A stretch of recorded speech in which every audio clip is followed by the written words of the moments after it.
সুন্দর একটি গ্রীষ্মের সকালে এক ব্যবসায়ী মার্কেটে যাওয়ার জন্য তার গাধার ওপরে কয়েক বস্তা লবণ চাপিয়ে দিল এবং লবণ চাপানোর পরে তারা চলতে শুরু করলো।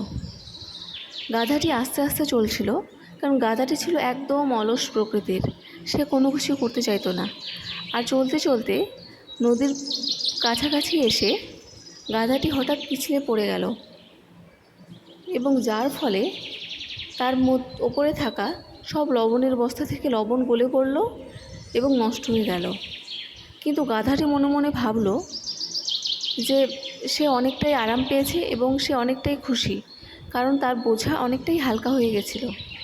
কিন্তু মার্চেন্ট অর্থাৎ ব্যবসায়ী খুব দুঃখী ছিল, তাই সে গাধাটিকে নিয়ে আবার বাড়ির পথে রওনা দিল এবং বাড়ির পথে গিয়ে সে আবার গাধাটির ওপর এক বস্তা লবণ চাপিয়ে দিল মার্কেটে যাওয়ার জন্য এবং তারা আবার চলতে শুরু করলো। তখনই গাধাটি আবার যখন নদীর কাছে আসলো, তখন আবার গাধাটি নদীর ওখানে পড়ে গেল নদীতে। তখন মার্চেন্ট ভাবলো যে গাধাটি এভাবে বারবার পড়ে যাচ্ছে কেন। তখন ব্যবসায়ী সে গাধাটির চালাকিটা মনে মনে ধরে ফেললো, কিন্তু গাধাটিকে সে কিছু বলেনি, কারণ সে চাইছিল যে গাধাটিকে সে উচিত শিক্ষা দেবে।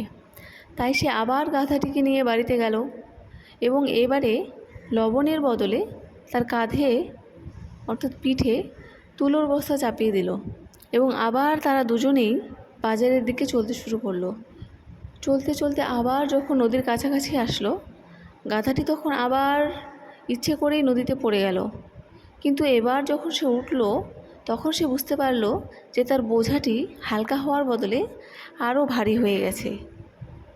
তখন ব্যবসায়ীটি গাধাটিকে বলল, অতি চালাকের গলায় দড়ি। আর এইভাবেই সেই ব্যবসায়ীটি তার অলস এবং শয়তান গাধাটিকে উচিত শিক্ষা দিল। Thank you for